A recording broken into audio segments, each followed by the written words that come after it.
Assalamualaikum warahmatullahi wabarakatuh. Kami dari kelompok 7 yang beranggotakan Indah Dulestari, Irma Fitriana, dan juga Alvan Hairi. Di sini kami akan membahas mengenai perancangan sistem informasi manajemen dalam bidang pendidikan secara manual maupun berbasis komputer. Baiklah, langsung saja di sini saya akan menjelaskan mengenai perancangan sistem informasi manajemen dalam dunia pendidikan.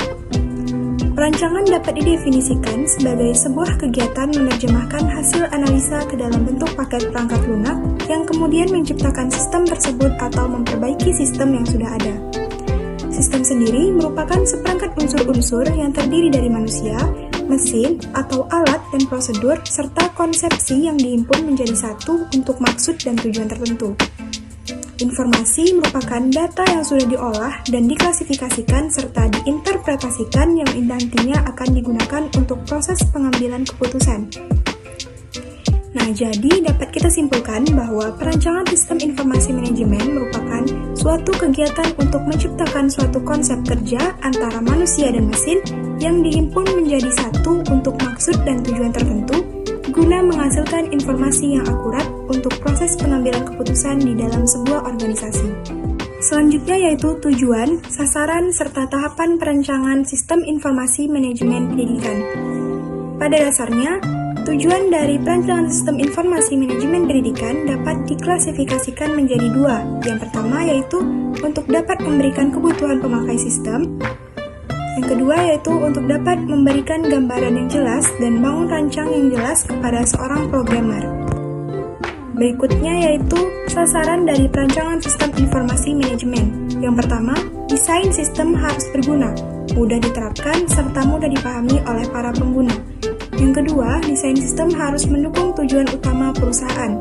Yang ketiga, desain sistem harus efektif dan efisien guna mendukung tujuan utama perusahaan. Dan yang keempat, desain sistem harus memberikan komponen sistem informasi yang rinci guna mendukung tujuan utama dari sebuah perusahaan.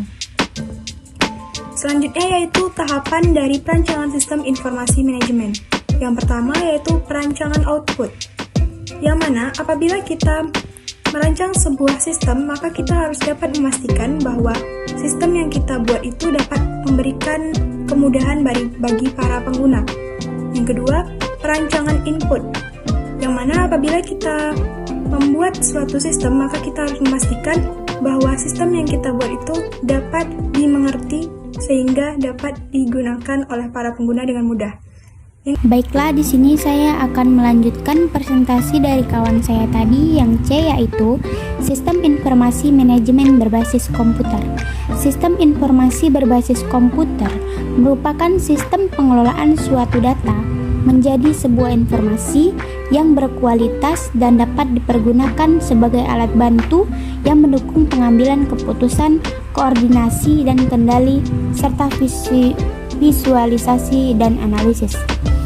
Pada dasarnya, sistem informasi berbasis komputer adalah kumpulan subsistem yang erat berhubungannya dengan satu sama lain, yang mempunyai fungsi sama, yaitu untuk mencapai tujuan tertentu. Secara sederhana, suatu sistem informasi komputer dapat diartikan sebagai suatu kumpulan atau himpunan dari unsur komponen dan variabel yang terorganisir, saling berinteraksi, serta saling tergantung satu sama lain. Pekerjaan-pekerjaan yang dilakukan oleh komputer disebut dengan aplikasi.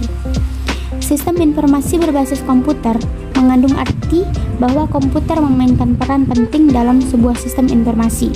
Secara teori, penerapan sebuah sistem informasi memang tidak harus menggunakan komputer dalam kegiatannya.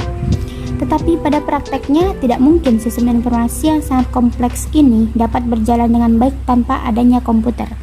Sistem informasi yang akurat dan efektif dalam kenyataannya selalu berhubungan dengan istilah komputer visit atau pengelolaan informasi yang berbasis pada komputer. Sistem informasi berbasis komputer merupakan suatu sistem pengelolaan data menjadi informasi. Data sistem informasi berbasis komputer ini memiliki arti bahwa komputer mempunyai peranan yang sangat penting di dalam sebuah sistem informasi tersebut. Baiklah, di sini saya akan menjelaskan yang D, yaitu perbedaan sistem informasi manajemen secara manual maupun berbasis komputer. Pada dasarnya, sistem informasi manajemen dibedakan menjadi dua, yaitu sistem informasi manual dan sistem informasi berbasis komputer. Sistem informasi manajemen manual adalah sebuah sistem yang hanya dapat digunakan secara manual dan tidak terkomputerisasi. Sedangkan sistem informasi manajemen berbasis komputer sendiri yaitu suatu jenis sistem informasi yang menggunakan komputer. Adapun perbedaan antara sistem informasi manajemen secara manual maupun berbasis komputer diantaranya yaitu yang pertama, sistem informasi manajemen manual. Sistem informasi manajemen manual merupakan sistem pengolahan suatu data secara konvensional dengan melakukan penginputan suatu data belum sepenuhnya efektif dan efisien. Yang A, biaya yang dikeluarkan hanya sedikit dan tidak sebanyak sistem informasi manajemen yang berbasis komputer. Yang B, kemampuan menyimpan informasi dalam jumlah yang sangat besar sangat tidak mungkin. Selain itu, dokumen kertas dirasa kurang aman dibandingkan dengan sistem elektronik. Yang C, sangat sulit dalam menghubungkan suatu orang dengan orang lain yang berbeda posisi. Yang D, kendala dalam pengetikan dan penyuntingan data membutuhkan waktu lama.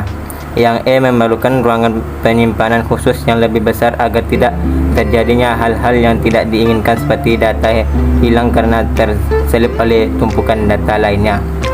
Yang kedua, sistem informasi manajemen berbasis komputer.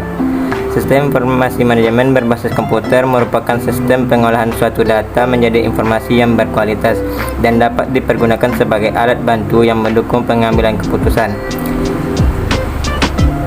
A, mampu mempercepat suatu pekerjaan dan memudahkan pengguna sehingga tidak membutuhkan waktu yang cukup lama seperti pada sistem informasi manajemen berbasis manual. Yang B, memudahkan sistem administrasi pada setiap lembaga atau instansi pendidikan. Yang C, mempermudah komunikasi jarak jauh antara suatu orang dengan yang lainnya sehingga minim terjadinya miskomunikasi. Yang D, informasi yang diperoleh dapat diupdate dengan cepat. Yang E, tidak membutuhkan banyak tempat. Sekian dari saya, cukup, terima kasih.